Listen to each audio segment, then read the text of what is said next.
workshops and mentoring young professionals, especially women and girls. Her mission is to build a more sustainable world for women and young girls. Please help me welcome Madam Amma Osei Sapon. Hello, Madam. Hi, good afternoon, everyone. How are you doing on this?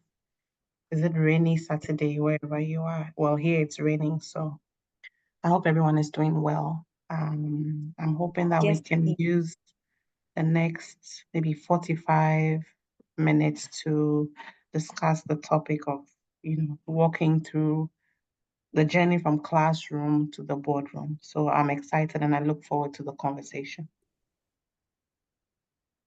It's a pleasure, ma'am. Okay.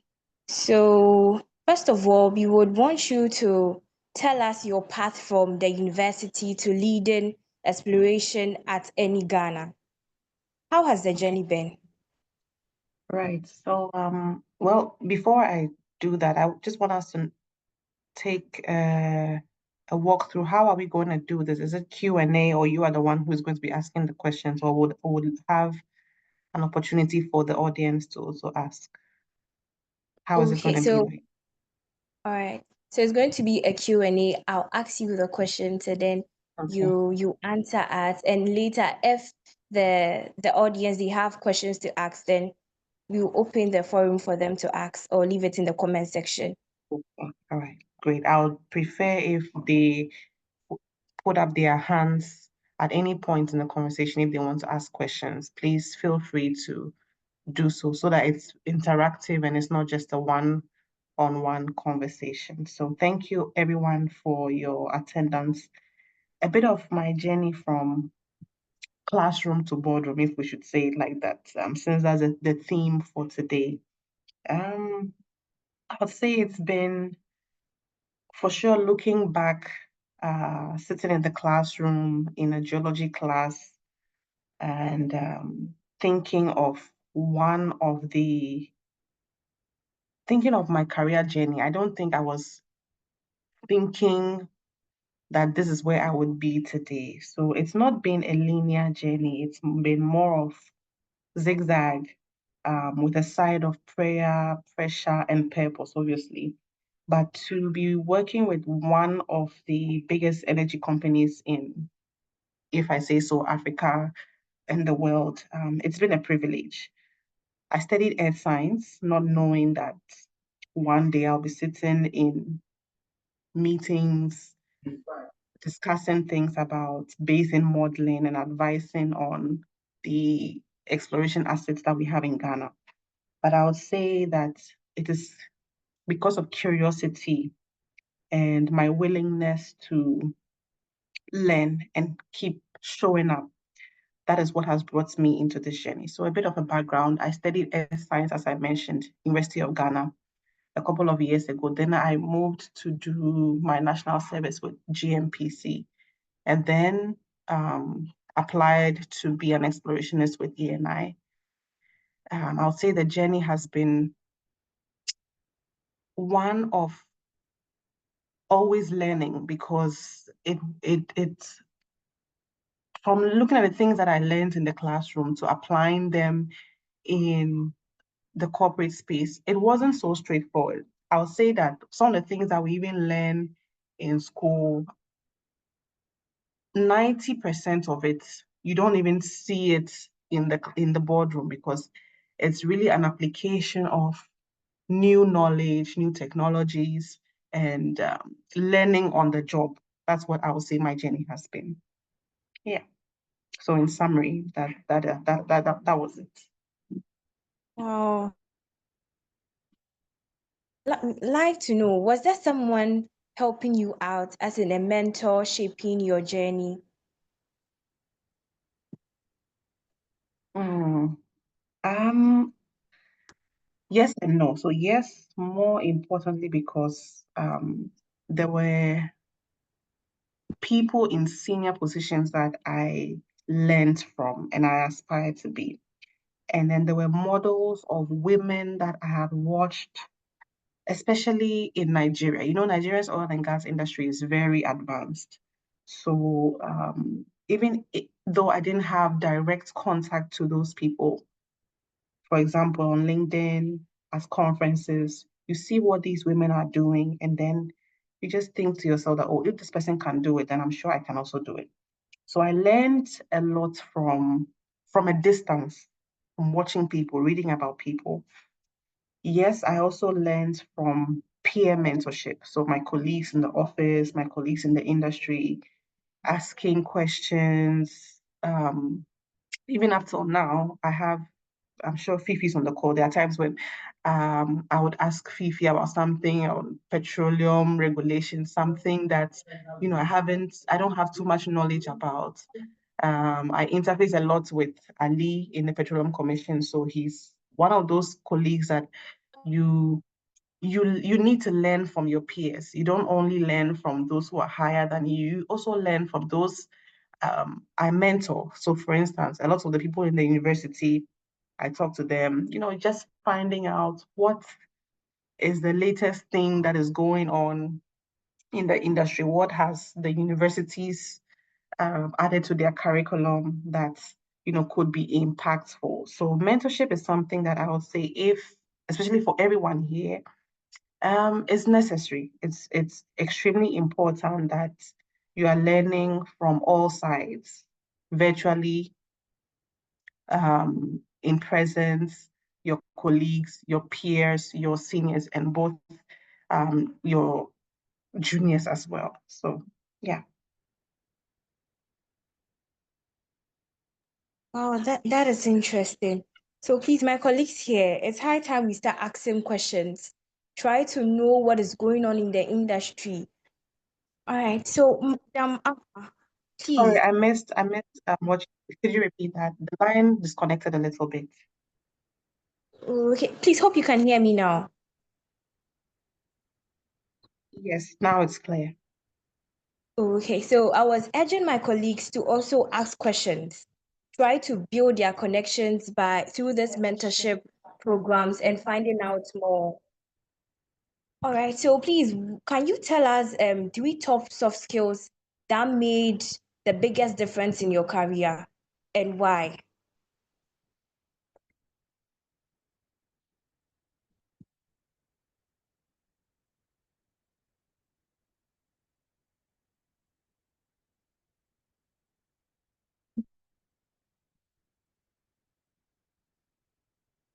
Hello,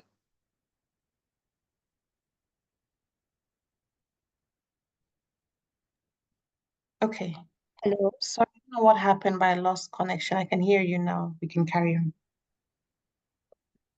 hello. Please, am I audible now? Yes, you are. Okay. So I was asking if you can share some soft skills that you think were the best during your career. Okay. I think soft skills are a key component of excelling in the corporate space. And it's something that usually people undermine because everyone thinks that you need to have the most um, skilled, for example, explorationist or skilled geologist to excel in the corporate space. But to me, one thing, communication, um, how can you use your brilliance, assuming you are in a room and you have all the expertise, but no one has ever heard you speak before. So how do you convey your intelligence to people so that people can understand you? So communication is key. The second one would be adaptability. In the oil and gas industry, things change a lot and things will continue to change. For instance, at the moment, we are dealing with energy transition and people are wondering how it's going to impact their careers in the oil and gas skill sets that they have acquired from the universities.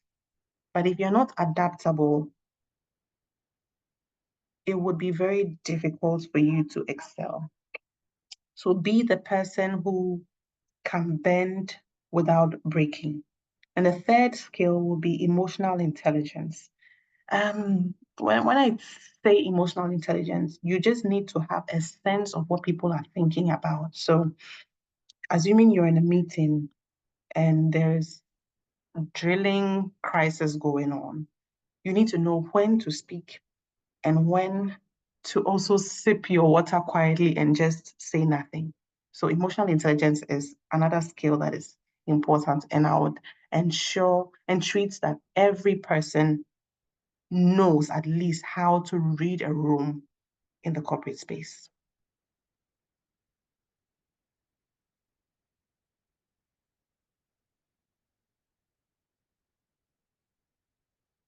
Hello, are we there?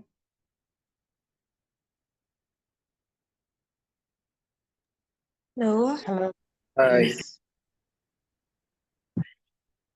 Hello? I can hear you. Can you hear me? Yes, please. Yes.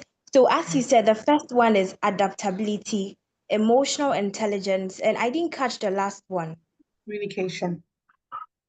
communication. Amazing. So, can you tell us one time where the soft skills was more important than the technical aspect? I would say they go hand in hand. Okay, so it's not like one is more important than the other. It's important to know your stuff, know the technicalities, but it's more important to convey the message in a very simple form. I'll give you an example. In my company, for instance, we frequently or I frequently meet senior management who don't have the time to be doing the seismic interpretation and all of that. So you that you've done the technical thing, you now have to put it in simple PowerPoint, let's say 5 slides, and convey the message to senior management so that they can make millions of dollar decisions. So knowing your technical stuff but also knowing how to communicate. So I'll say that they go hand in hand. One is not more important than the other because if you also don't know your technical things and you just open your mouth and speak, rubbish will come out of your mouth. So they go hand in hand. Okay, okay, that's wonderful. All right, so what were the most surprising difference between academic life and then the professional world? As I'm in Mm. my final year, it's a whole lot of pressure. You know, they sometimes they'll be like the academic life is way different when you get into the job market. It's a whole lot. So, what are some of the surprising differences we should be expecting? Okay. One thing that shocked me was um, so maybe two things. So the first one is that when whatever you have learned in the university is the most basic thing you need to, it's like the foundation to start the corporate world, right? Um, it's the biggest shock was just knowing that, okay, one, true and poor doesn't work in the corporate space. You cannot just um, see something in a textbook, read it, chew it, and think that, oh, when someone asks you, you just pour it out. It doesn't work that way. You need to apply and understand whatever you have studied because it's like you're breaking down the most complex thing and then sharing that knowledge. The second thing will be that um, the second shock is that deadlines don't shift because you're tired. You know, when you're in the university, it's time to submit your assignment. Maybe you were sick, you couldn't do it, you go and explain to your lecturer, they give you some excuse, 2 weeks to present your assignment again. It doesn't work that way. In the real working environment, when you have a deadline, you have a deadline. Whether you're sick, you're dying, however you can um, work around that. Maybe you ask a colleague to help you or something. But if you've given your boss a deadline, that is it. If you make excuses, they start to label you as maybe, for lack of a better word, lazy person. No one cares about the grade that you were carrying in the university, whether you were a first class student. In the corporate space, it's like we are all back to zero on the drawing board. It is the value that you bring that people appreciate. And teamwork is very important when you're working on things. It's not like a group project. Um, there are lots of surprises. I could mention so many, but just to summarize these things is that one, deadlines don't shift. Nobody cares about your grades. We are all on the same drawing board. Whatever value you bring, that's what people are going to appreciate.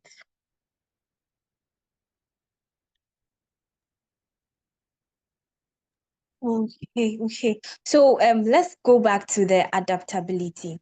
So with your Mhm. first job, how was everything? How did it look for you? Because you were let's say out of school to Mhm. NSS, started Mhm. working. How was the experience? Did you feel pressured by other people? How were you Okay. coping? Um, the experience was both positive and negative. Positive because your boss understands that you are just a fresh graduate. So they make excuses for you that so when they ask you something you don't know, okay, it's excused, right? They give you the benefits of the doubt that maybe you just came out of school. So of course with time you understand. So that's the positive experience is that they make excuses for you. The negative is the self-doubt and the fear and the unnecessary pressure that I put on myself, you know. And I'm sure everyone starting a first job with a company like that, obviously, you feel a bit of imposter syndrome that you have to prove yourself every minute. But it's now that looking back, I can understand that it was just unnecessary pressure I put on myself. People respect you when you are authentic and not perfect. So when you try to be perfect, people can smell it, you know. Um, that was my experience in the first job. Looking back now, I wish I hadn't put that kind of pressure on myself. But, you know, it's happened, we learn from it, and you just have to remind yourself that, look, you didn't fake your way to get there. You obviously have experience from the university, you have some national service experience. So obviously, if you have been invited for an interview and you've passed the interview and you've got the job, it means that you deserve it.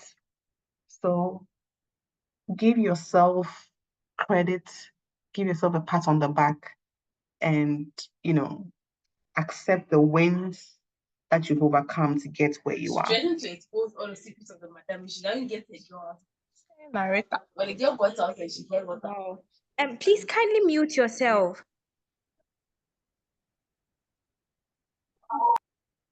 I'm really enjoying the conversation. Madam Mama, I hope you're also enjoying the conversation. Oh, absolutely. I'm hoping those who are talking in the background are also listening. Okay, so what would be your advice to students? Should they focus mainly on their academic work or they should involve themselves in extracurricular activities? Because personally, for a school like UMAT, there's a whole lot of pressure. Everybody is Mhm. pursuing engineering. It's like if you take your eye off academics and you do other stuff, then it's like you are pressured because if you are not able to balance it, then one falls and then one goes elsewhere wayward. So what Mhm. do we do? Should we focus on the academics or we can add extracurricular activities? Okay, so the question I'm actually going to ask everyone on the call is, if everyone is doing engineering, so there are about 27, 28, let's say 27 people minus me on the call. If everyone is doing engineering and these 28, 27 people go and apply for a job at Talo or ENI or whichever company, and you are all the same, you all got first class. So who stands out? The one who stands out is the one who has done extra beyond your engineering. So, what extracurricular activities can you do as university students, university graduates, young professionals? Who are you mentoring? Who are you volunteering with? I know SB is a good organization. I volunteer here. I see the value that SB gives. So as a young professional, if there is no added value on you and you all go for a job interview, who do you think is going to get it? So that's the question that I will pose in answering this question. And that will be your answer. Wow, very valid. Okay. Right, so on to our next question. Mhm. What leadership qualities have helped you grow in your role at Any Ghana? Leadership qualities, Yes. compassion, strangely, is when you work with people, you need to have compassion to lead people and not just the job. So when you're working with a team and someone is having some personal struggles, even though there is work to be done, have compassion. Second will be courage. It takes certain courage or certain level of courage to make bold moves and make the tough calls and know when to, say certain things, when to communicate to your managers, your senior management. Um, those are the two leadership qualities I would say that have helped me. And maybe I'll add one more: clarity in communicating the vision to people. So those are the three. Right, right. But how do you continue to grow personally and professionally in the job market? Because you have, as you said earlier, work is Hmm. demanding, you have to meet deadlines. How do you also develop yourself whilst working? One day at a time. That's how I would say it. When you think of a career path as, you have to do everything now, you would crash, right? So the way I do it is take it one day at a time. Don't put pressure on myself. Um, be in a spirit of constantly learning and asking questions, but also recognizing that there is time to pause. So, my recent experience of being a mother meant that I had to take time away from work. Obviously, you would think that should affect your career, but it's part of life.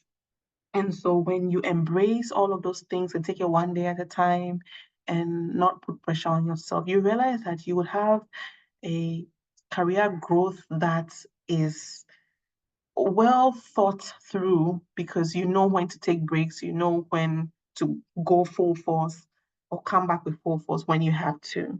So, for everyone who is thinking about their career right now and the trajectory on how to grow, be in a spirit of constantly learning. Once you have the mindset that I am always a student, trust me, there is nothing in this world that you will not learn about and embrace. Yeah. Okay, okay, thank you very much. Guys, I think at exactly 11, going to open the phone.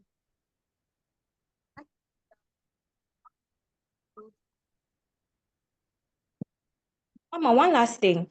Can you tell Sure. us daily habits or routines that have helped you from the university level to this stage?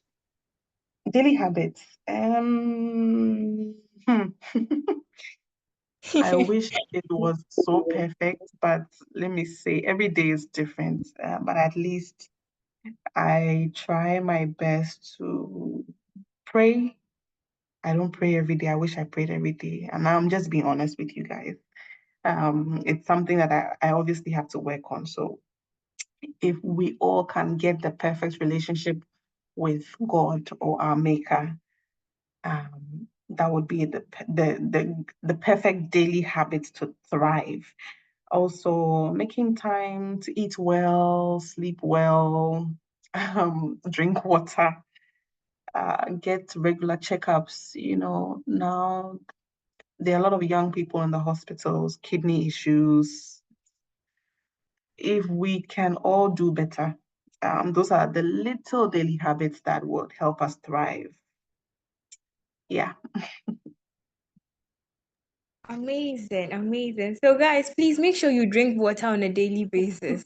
It's very Drink necessary. water and mind your And business. yes, okay, madam. To one last thing, networking. So, most of us, okay, what we know is if you don't have connections, getting into the oil and gas industry is very tough. What can Mm, be your say on that? hmm. So Should the we topic rely on your abilities, or some of us, even when we mm, go for programs, getting to talk to the speakers, all of a sudden we get cold feet. yeah, It's a lot. What do we do? the topic of networking is hard, okay. And I mean, look, there are times where I would go for a conference and I really don't want to talk to anybody. I just want to go and listen to whatever it is, leave and go home. But we need to admit that we are in a world that doesn't survive with one individual. We are all interconnected. Um, hmm, is a tough one. To get into the industry, for me, I don't even know how. I'll just say it's by the grace of God. Okay. Um, for me to be able to work with GMPC and ENI, I honestly have to say it's the grace of God. Yes, God brings people your way, but it is honestly, He has to touch those people's hearts for them to open the door for you. So yes, networking is key, but also add faith that, okay, as I reach this person, God touch their hearts so that they can talk to me, or so that they give me an opportunity when there is. So I'll share an example with you. I've been trying to, for the past maybe 6 months, getting off my maternity leave, I've just been trying to focus and recalibrate, but it's been tough, right? Just trying to structure things so that I have a couple of plans that I want to be in the move, but obviously, um, I had to recognize that maybe the right time was not now. Networking came into play when just randomly reached out to a couple of people to help me. But then the timings were not, right. So when it comes to networking, my advice would be make sure you add value to whoever you want value from. So, assuming I have met the CEO of Petroleum Commission, Madam MFR Hardcastle, and I want her to give me a job, right? I don't just reach out to her and say, please, like I send her my CV and I say, okay, I want a job there. I need to ask her what I can help her with. So, oh, I'm a young professional with SPE. We do this, this, this. We organize a number of DNI events. Does Petroleum Commission want to organize something like that so that I can help organize it for you? Now you've opened the door to offer value to this woman in position. The moment you give her your value, what makes you think that if you now want a job, or if you want a favor from her, she will not return the favor? So that's how I see networking. Networking has to be, what value can you offer to the person so that the person can return the favor? A lot of people just enter your DMs and enter your LinkedIn messages or emails and just, oh, like I've not met you anywhere, and straightforward, you share me your CV. Now, in my generous heart, obviously I will share the CV with my HR and say, okay, this person is looking for a job. But then it's not fully in my control. So in as much as young professionals, we want help, we want uh, new positions, we want jobs. Ask, what value are you giving to the person that you're asking this help from? I hope that helps. I hope that's clear. Yes, please, it is. And before we box on to the questions from the to acknowledge Mr. Fifi Otu. He's the special project chair for SP Ghana. Hello, Mr. Fifi.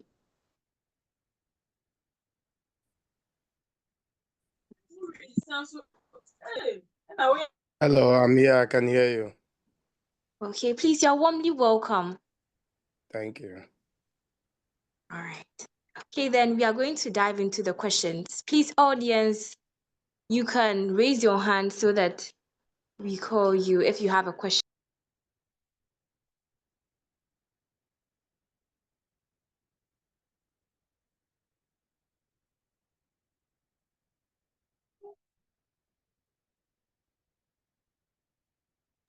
Yeah, Kelvin, please go ahead. Hi, good afternoon, and thank you very much for this insightful discussions. I wanted to ask on putting yourself out there. So I think you spoke about it a bit when you're talking about networking, but then just advice on how to make yourself visible, right? Especially say you're searching for a job on LinkedIn and everywhere else. How do you, as a maybe graduate, make yourself visible? Okay. Yeah. So Kevin, if I may ask, what is your background? What are you doing currently? So I'm a calibration specialist. I work with Automation Ghana. Okay. All right. Yeah. So your question, I would answer it in two ways. So one, I want to direct it to the young professionals who are, let's say, the students who are still in the university. So the first answer to that will be, how do you put yourself out there? One way is that internship is also a work experience.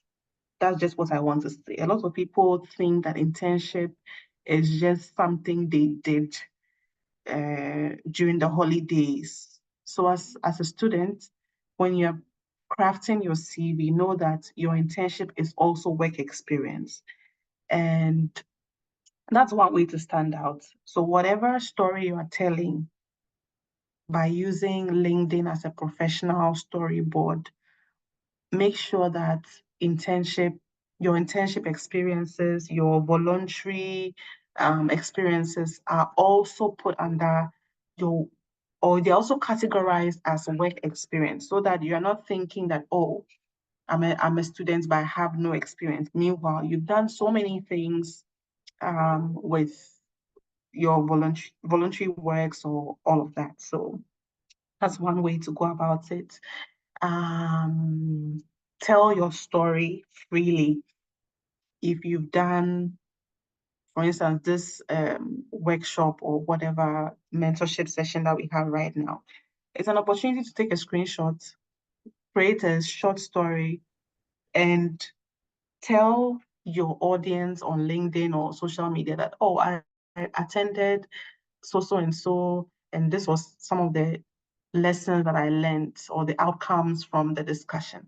That's one way of putting yourself out there without even trying too hard. So you think that you don't have stories to tell, but you actually do. The second answer I'll give will be towards young professionals. How do you tell your story? Everything you do in your office, whether it's confidential or not, there's a way to tell a story around it. So, for instance, I'm a young professional. I work with E&I. A lot of the things we do is confidential, but I find ways to create a story around it without obviously creating issues with your employer. So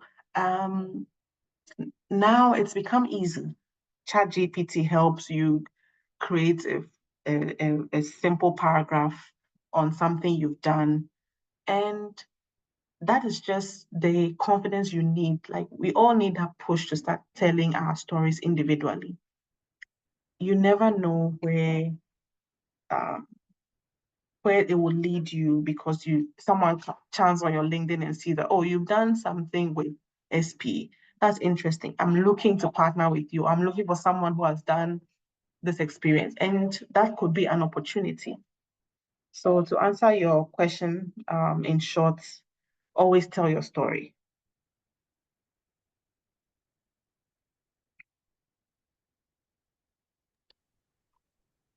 I hope that's okay. Always tell your story.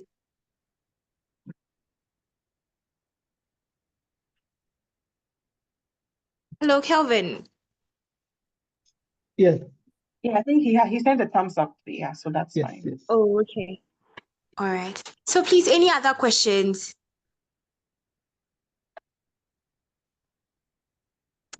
This is the time for you to ask all your questions.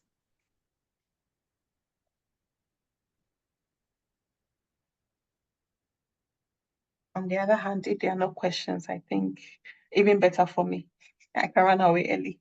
I have another question. Sorry. Oh, Kevin has another question. Okay. Yeah. Okay. Yeah, so for the sake of graduates who probably be going for their first job, because I had that experience where preparing for the first interview, in my mind, they're going to be asking you questions like define this and what is this, like yes, but then so just how would you advise that somebody who's going in for the very first interview, how do they prepare for that? Okay. Yeah, that's a good question, actually.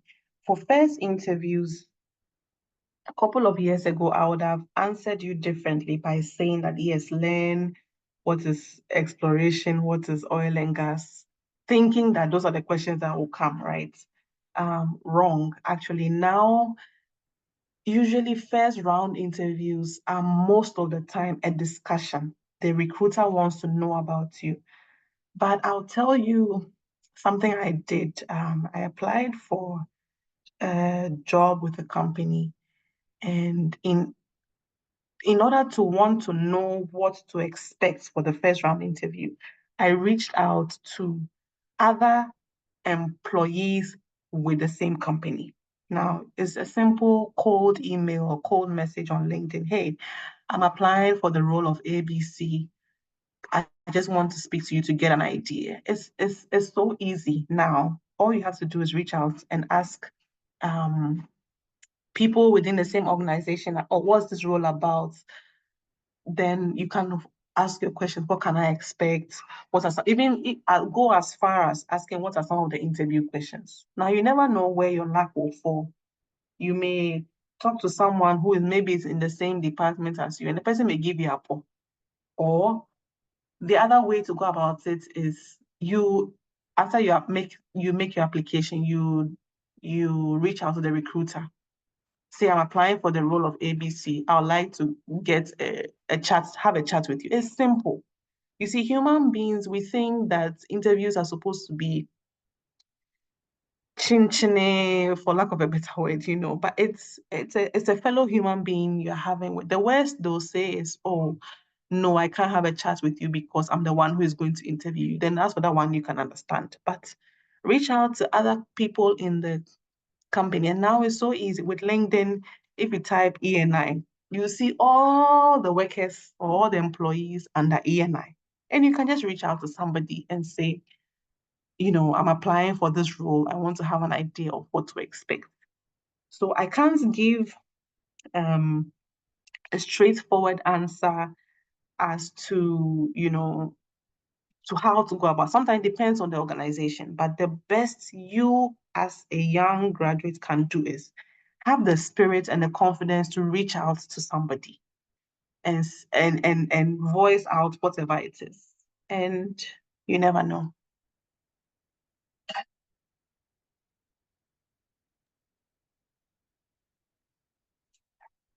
Yeah, Kevin, I hope that's okay.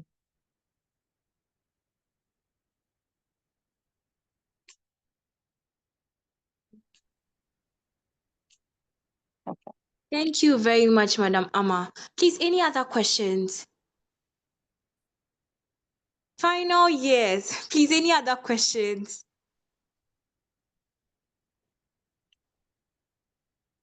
Okay, that's fine. Yes, Bubun has her hand raised up in the chat.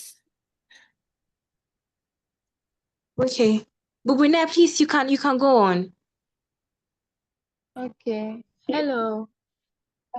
Please, I wanted to ask, let's say you are still in school and then you want to apply for internships, but even getting internship these days, you have to have like a very strong network. How do we go about that? Hmm. Okay, I totally understand, right?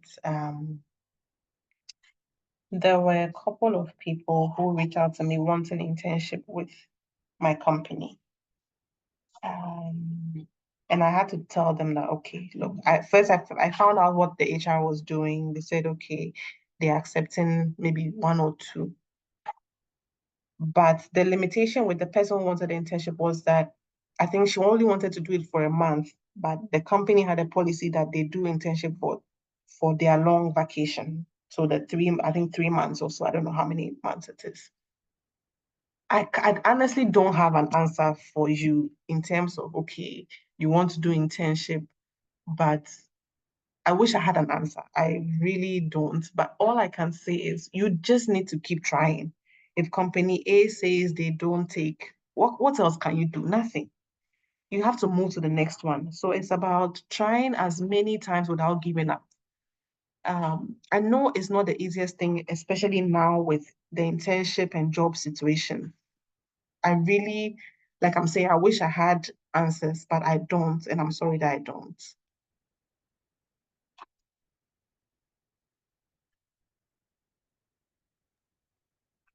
Sure. Thank you very much.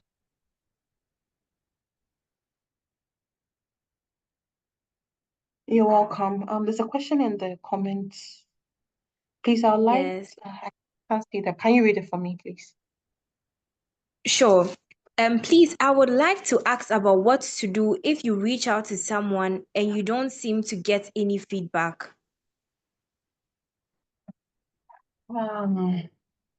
Okay, I've been in this situation before on the two ends where I'm reaching out to someone, the person doesn't mind me. I got tired and I stopped reaching out to the person.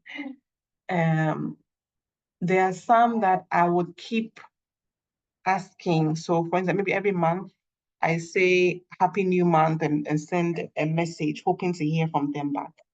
Then I've also been on the side where people reach out to me, especially on LinkedIn. I won't lie to you. There are so many messages where people are reaching out, but there's one person that just keeps saying hello, hello, hello. And the person doesn't want to say what it is they want. So in such a situation, honestly, I would not mind the person because what do you want?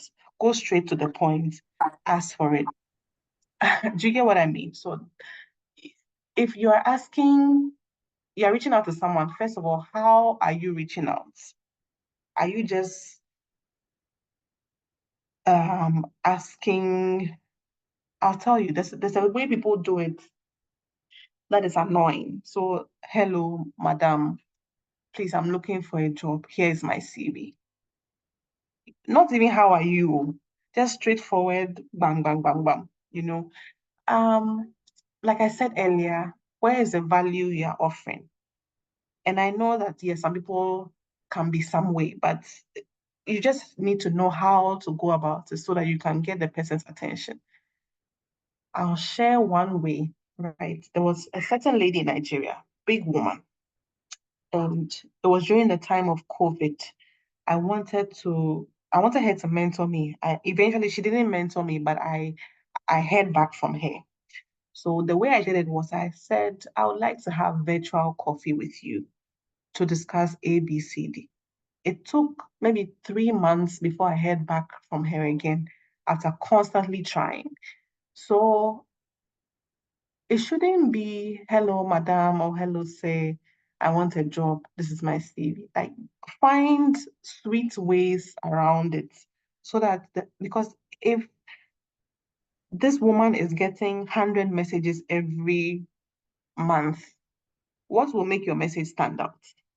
And if all the messages are the same, hello, madam, I want a job. Hello, madam, I want a job. And she's only seeing the one different one. That is maybe, good day, I want to have virtual coffee with you. That alone is a standout message versus the typical way people do it. So I would say my advice would be that find ways to reach out to people, hoping to add value or to just get them to have a conversation with you before you ask for whatever it is you want to ask.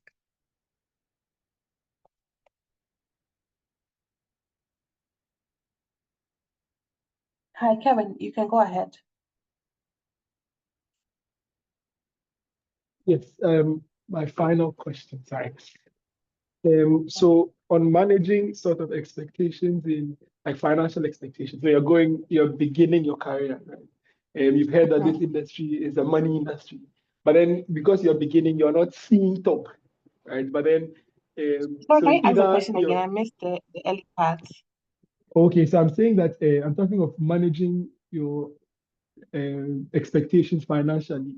So you're new to an industry, and because you're new without a lot of experience, you're probably not getting as much money as you thought you would, right? But then, so how do you like sort of manage? So, do I Okay. focus at this point of my career on building experience, or do I just chase after money? Yeah. Okay. It depends on what is the biggest driving force for you. If money is a driving force for you and you enter a company, you realize that they are not paying you what you expected, the advice is to move on. Okay. And if the biggest driving force for you is to get some experience, maybe 5 years, and then use that experience to market yourself for bigger roles that will pay you more, that it all depends on what you want. If money is your motivation, my advice would be once you enter a company, don't stay too long because the longer I don't know if you guys have read about something like that. Like the longer you stay at a company, especially for millennials, if you stay long, you will not earn as much as if you were job hopping every 2 years. Because if today you said let's say you're an officer or a geological officer with a company, if you do 2 years there and you move to another company, you will most likely not be doing geological officer again. You would likely be maybe senior geological officer or senior something. Then you move to another company after 3 years, you will get to manager much faster than if you were with this. And I'm talking from experience. If you're with the same company, it is very it is very unlikely that within 5 years you'll be a manager, especially if you started as an undergraduate, fresh, I hope you understand what I'm talking about. So the more you job hop, the more money you would make. And sometimes the more experience you build. It really depends on from industry to industry, right? Oil and gas industry, energy industries, I can understand that the longer you stay in a role, the more professional you'll be. So you get more experience or expertise in that role. But the limitation is that, the money will not be as big as someone who was job hopping every 2 years.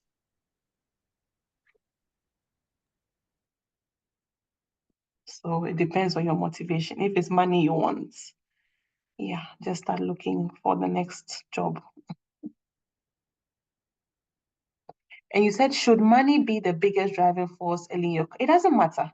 It honestly doesn't matter. There's nothing wrong with money being you, because if money is your driving force, maybe you have a family of 5 to take care of. There's nothing wrong if money is your biggest driving force.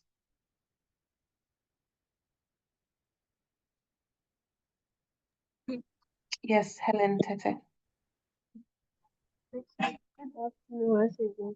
Please, my question is,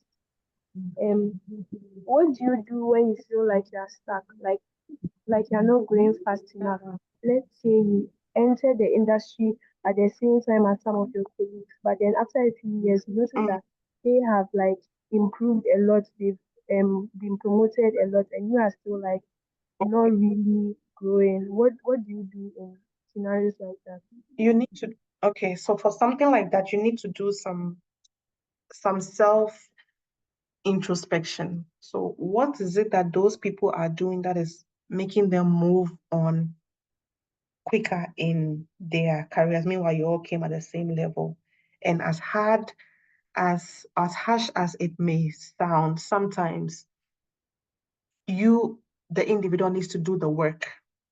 So feeling stuck is normal, especially if you've been in a career for a while. Like for me, as an explorationist, I felt stuck at some points in my career because it felt like I was working on the same project over and over and over again. So what do? I took a step back and realized that, okay, at some point, exploration wasn't exciting to me, but by taking another course, so I did a master's in energy and sustainability. It brought about some excitement at a point so that, okay, now I'm beginning to see different elements of my career that I'm not just stuck in exploration. I actually have so many options if I wanted to. Do you see? So sometimes when you're feeling stuck, you need to ask yourself, what can you do? Sometimes feeling stuck would be maybe you need to change your circle of friends, or maybe you need to volunteer in a different you need to do something that will spark some excitement for you. And it's normal. Like that is what life is supposed to be. If you're not feeling stuck, it means there's something wrong somewhere. So if you're feeling stuck, just create a little change in your life a little bit. And you'll see that sometimes the excitement will come from, let's say, example, you start creating content. Now you're feeling some excitement somewhere. Even though your career is not going the way you expect, it gives you a short-term excitement for you to now use that burst of energy to go back to your drawing table and think about things you need to do, maybe a new course, a change of department. Sometimes you don't even need to change the company, you just need to change departments. Sometimes you need, I don't know, there are lots of things, but once you're feeling stuck, it just means that something needs to shift a little bit for you. So start asking yourself, looking at your life, looking at your experiences, what are those shifts that need to happen? Okay. I think we have passed the time. I don't know if there are any more questions. Okay. Please, I Interesting. want to ask. There's another hand up. Yeah. Please carry on. I can mention your name. Yes, my name is Awon Tiba. Okay. Yes, so I'm sorry I couldn't join from the very beginning. So please just forgive me if someone has already asked this question. So my question is about mentorship. First of all, I would like to ask if mentorship was very important in your career growth, and if there's some kind of a cheat code to landing a very effective mentor. Okay. So I want us, and I'm talking about me myself, I want us to remove from our heads that we need like the perfect mentor. Mentorship, I think I spoke about in the early part that it comes in so many ways. So stop thinking that you need to have that individual in front of you to be asking questions left and right before you feel like you are mentored. Okay, yes, mentorship plays a role, but mentorship should be in different levels. I mentioned that you should look peer to peer. So there are things you can be learning from your colleagues at work. There are things you can be learning from your subordinates or from your juniors. There are things you can be learning from people above you. But most importantly, there are things you can be learning virtually from people. So if there is someone you admire, you go on LinkedIn, YouTube, they've put out something, they have their story out there, you read about it, you get inspired. That is mentorship. So mentorship shouldn't always feel like you need to have someone in front of you before it works. Yes, those situations work, but assuming that you don't have that, how are you learning from people? It should be peer-to-peer, junior, senior, and virtual. So many ways to get knowledge from people without having them in front of you. I hope that's okay. Great. The next question, Bubune. So I wanted to ask, what do you think about maybe oil and gas students or graduates settling in for job retention in other disciplines of engineering? It's great for now. It's great too, because obviously oil and gas still plays a huge, significant role in our world and our industries. It's great for now, but start to think of the next couple of years. Start to read about the industry. So as you know, for maybe the last couple of years, Phoebe is here, he will testify to the fact that exploration in Ghana hasn't happened as frequent as it should be happening, as other countries are experiencing it. So when you start to see things like that, you are reading the industry trends, you need to apply that to your application process, to your education processes, okay? So does it mean that we're not going to be exploring forever? No, obviously, but maybe exploration has reduced.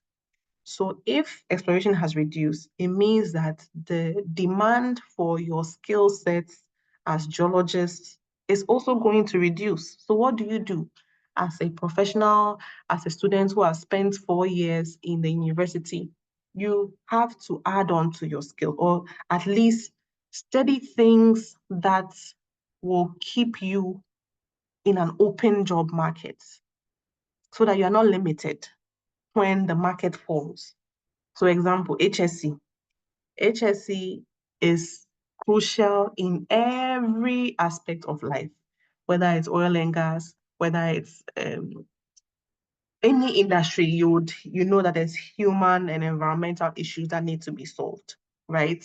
So that's why I said for now it's okay, but in the next years, I don't know what would happen that the demand for the oil and gas skills will drop.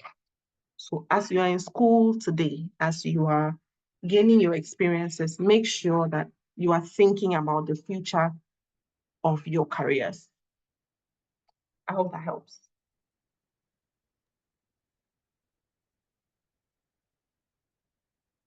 Okay, I think we are going beyond my allowed time. So let me know if we're okay with the questions. However, you can also reach out to me, okay? You can share my contact with those who want it. Send me your Yes. questions if you have any, and then I can answer them for you when I am able to, please. I don't have the most flexible hours right now. So if I don't reply your message immediately, just know that I'll see it at some point in my life and I'll reply. Thank you. Thank you, Madam Amma. Please, you have any last words? My last words will be enjoy the weekend, and we'll see you some other time. Thank you so much for your time. So before we conclude and wrap everything up, please, Mr. Fifi, do you have any last comments, any additions? Hello, can you hear me? Yes, please. I think I must stole my words. I wanted to also say enjoy the weekend, but since you have said that already, just a bit that she has on what she has touched on. In the professional world, especially when you are in certain kind of meetings, know when to talk. I know sometimes people come out from school very energetic, and when they get the chance, they always want to talk and show that they know something and all those things. Please There are some of us who have happened to be in some level of meetings that you cannot think of. And in those meetings, you don't talk. It's not in every meeting that you are supposed to talk. Even in some meetings, you talk to your boss or you communicate to your boss. But it's not in every meeting that you need to talk. And another thing that I see some people posted on the message and chat end, as a fresh student, I don't really think money should be your driving force. Because the point is, what do you know that you actually think you have to seek money? You need to get some or gain some level of experience, because no company will just pick you as a fresh student and be paying you money like a 10-year experienced person. No. Those people who are having those 10, 15, 20 years experience and above, their monies that they are paid, they are worth it because of what they are bringing on the table. And Amma rightly said that. You need to actually show what you are bringing on the table to worth that money. Not just coming to say, I'm a graduate and I've completed petroleum engineering. So what are you bringing? You get the point. So I would advise that at the beginning of your career, it doesn't mean that you should work for free. I mean, not to work for free, but don't let money be the main thing. At the beginning of your career, first try to gain the experience and the knowledge first. And that experience and knowledge that you've gained will actually bring the money to you. Thank you. That's all I have to say. Thank you so much, Mr. Fifi. So please, guys, money shouldn't be our zeal. All right. Thank you, everyone, once again for joining. Thank you, our speaker, Madam Amma, for the grooming us for such a nice conversation. Thank you very much. We hope you all enjoyed this and you are really inspired to go beyond the classroom and also become a well-rounded professional. Thank you once again for coming. And final thing, please, let's all make a LinkedIn post. The LinkedIn is very important. As Miss Amma said, learn to sell yourself. Okay, Then thank you all. we end. Enjoy the weekend. Bye. Thank you.